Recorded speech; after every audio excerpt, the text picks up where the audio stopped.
Hello, and welcome to the Sparta Group podcast. We aim to provide you with up-to-date interviews and debate with opinion leaders in the health, well-being, rehabilitation and mental health space, from our studio or from conferences. Hello and welcome to our podcast. My name's Carl of Sparta Health, and today we'll be taking a look at Blooms Taxonomy. Have you learnt something new recently? Have you helped someone to understand something or aided them in realising where they've gone wrong with something at work? Well, if you have, you've most likely been covering some of the different classes of Blooms Taxonomy. So, to begin with, what is Blooms Taxonomy exactly? Well, if you work in the education sector, you've probably heard it before. It's something that we all will have encountered at some point, but it's a concept many of us are unaware of. Taxonomy is the process of classifying things, particularly in science. So when organisms get grouped into their domain, family, genus, etc., this is called taxonomy. Bloom's taxonomy is the ordering of cognitive skills and a way to group and classify methods that are used to teach and learn. There are 6 different classifications, and they all form the process of us learning new things and creating our own unique products and pieces of work. For example, have you ever had to do a research project for school or college? Well, that involves all 6 classes of Bloom's taxonomy. Some things you do may only involve 1 or 2 of the classes. For example, when you learn a new random fact, that just covers the first base level of the hierarchy. You may still be a bit confused as to what exactly Bloom's taxonomy is, but no need to worry. This podcast will go through everything you need to know about Bloom's taxonomy, what each of the classifications are, and what they aim to achieve. So, Bloom's taxonomy has a hierarchy that is made up of 6 different teaching and learning classifications. These 6 levels, in order from top, which is the tip of the pyramid, to the bottom, the base of the pyramid, are evaluation, synthesis, analysis, application, comprehension, and knowledge. Each classification has 2 overall learning outcomes, 1 behavioural outcome and 1 cognitive outcome. They also all have both formative and summative methods of assessments, which are the ways in which students are taught and tested in order to achieve the outcome for a specific classification. Formative assessments are usually carried out during the learning process and act a little bit like a checkpoint for both the learner and the teacher. They are assessments that are more relaxed, such as a Q&A or a quiz, and aim to allow the learner to see where their strengths and weaknesses are so they know what they need to work on for the remainder of the learning process. Teachers will use these assessments to see how they may need to adapt their teaching to better suit the student. Summative assessments are mainly carried out at the end of a learning process, such as when we have exams at the end of the school year. These types of assessments aim to see if the learner has achieved the desired outcome of the learning process, and usually whether they pass or fail or get a qualification in that area. So now we are going to discuss and break down the classifications. Firstly, we have knowledge, and hopefully we all know what knowledge means.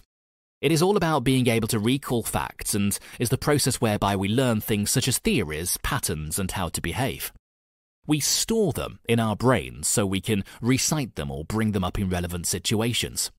Knowledge can allow us to adapt and grow as human beings. It is the bottom tier of Bloom's taxonomy, and so is the base off which all other classes and learning methods stem from. When we expand our knowledge, we can then comprehend things, apply them, analyse them, etc.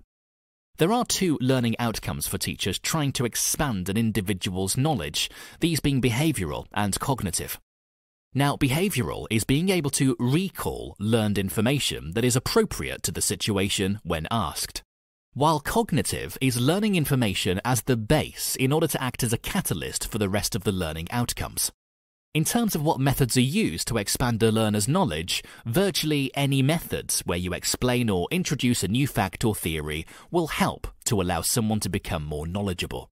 The main ones used, however, are lectures, videos, reading, and memorization. There are 2 types of assessment methods used in order to judge and understand what level of knowledge someone has. There are formative and summative. Formative are questions and answers, often done in the form of a quiz, and recitations. Summative are exams with limited answers and will usually have questions such as label this body or list the benefits of. This knowledge domain, however, was actually updated in 2001 in order to expand the scope that it covers.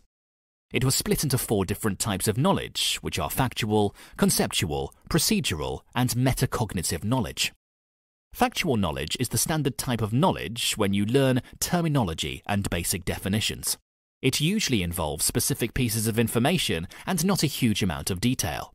The second is conceptual knowledge, which is all about finding relationships that exist between different pieces of factual knowledge.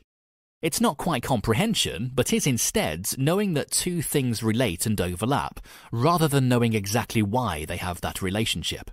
The third is procedural knowledge, about learning certain methods or algorithms and being able to recall them when you need to use them. Maths equations, for example, would come under this type of knowledge. It can also be knowing the procedure you have to do for a specific science experiment. The fourth and final is metacognitive knowledge, which is a slightly more complex one. This is all about knowing what knowledge you have, and a bit of a play on words there, but it is basically being able to recognize your own cognitive abilities and is the learning methods and techniques that you've learned and know how to use. It also includes everything you know about yourself on a personal level. Whilst knowledge is about knowing facts and being able to recall information, comprehension goes one step further than this and is all about understanding the information you learn. It's about seeing the meaning behind why something is the way it is. The learning outcomes from a behavioral perspective is being able to explain or summarize a concept or idea or make a prediction about what might happen after a certain situation, with the cognitive learning outcome being able to expand our learning into the zone of interpretation. The methods of teaching can be very similar to those used for knowledge. However, the material will just go into more detail in order to get students to fully understand and comprehend ideas. The methods most commonly used are lectures, readings, demonstrations, and group discussions. There are 2 methods of assessment used in order to see what level of comprehension an individual has. The first is formative and involves questions and answers, demonstrations, presentations, think-pair-share format. The second being summative, involving exams with questions such as explain, summarize, or suggest what might happen next. Presentations, both individual and group, are also often used. This brings us on to application, which is all about using the knowledge and comprehension you've acquired in order to help you tackle and solve new problems. It's also about discovering how to apply facts and processes you've learnt into real-life situations. For example, a doctor will gain knowledge about a disease, understand the process behind what causes it, and what needs to be done to treat it, and will then apply this when dealing with a real-life patient. The learning outcomes from a behavioral perspective is being able to apply information you've learned to other problems and situations, while a cognitive perspective is to show a more elevated level of understanding and give knowledge and comprehension more of a purpose. The methods of teaching used can be problem-solving exercises, such as reading case studies, using real-life scenarios, and applying laws and theories to them, and demonstrations. In terms of methods of assessment, from a formative perspective, demonstrations are very commonly used, with role-playing a great way to allow students to understand how they need to apply what they've learnt, as well as questions and answers, but usually with some detailed answers required. From a summative assessment perspective, exams and presentations in the presence of a judge or examiner are commonly used. Next is analysis, which is all about being able to pick apart information and break it down into any subcategories or components in order to better understand the material. It's a method used to examine information or material. So, for example, when scientists are trying to study what a particular medication does, that is analysing. The behavioural learning outcomes are developing the ability to break down material and infer, comment on, and explain all of its component parts, and then being able to use this to discover relations and any generalizations that might be present. The cognitive learning outcomes are being able to draw upon your knowledge and comprehension in order to spot any mistakes or details, etc., in a piece of material. The methods of teaching are discussion, for example, working within a group to go through a piece of text and spot any information that could be important. Labs, for example, observing a reaction and inferring what could have caused it to happen. Simulations, and the use of case studies. When considering method of assessment, peer-reviewed presentations and question and answers are used from a formative perspective, while exams involving questions such as summarize, analyze, distinguish, or compare and contrast, as well as essays, are also a common form of questions from a summative angle. Next is synthesis, which is slightly more confusing but is a very important level of the Bloom's hierarchy. It's all about merging different elements, for example, putting different sources together in order to form a new whole. A good example is when you are writing an essay or putting together a project, you have to take your knowledge and understanding from different areas to make a new piece of work. It also involves analysing materials and taking relevant aspects of it to use in your own work. Essentially, you are synthesising a new project, idea or theory using knowledge and material. The learning outcomes from a behavioural aspect for the learner is to gain the ability to produce their own original product using their knowledge, comprehension and analytical skills, while from a cognitive angle is to build creativity and their own unique work style. The type of teaching methods are research projects, labs, for example, creating your own experiment from what you know, discussions with case studies, and interviews. Formative methods of assessment in this case are discussions in small groups, presentations, either individually or in a small group, as well as question and answers. While summative methods of assessment are portfolios of work, designing models and pieces of art, research projects, developing professional plans, exams with questions such as plan, prepare, propose, and design. And finally, we come to evaluation, which is the tip of Bloom's hierarchy, and so it aims to achieve the highest level of learning outcomes. It uses all of the classes in order to enable a student to create their own end product that fits a purpose. Evaluating is similar to analysis, but rather than using it to try and understand material, it is used to study work in order to form an opinion on it or provide feedback. So, it is judging material using either your own personal values and opinions or using a set of criteria. When a teacher marks your work, this is evaluation. The learning outcomes from a behavioural point of view is that the learner is able to develop an end product that fits all criteria for its given purpose.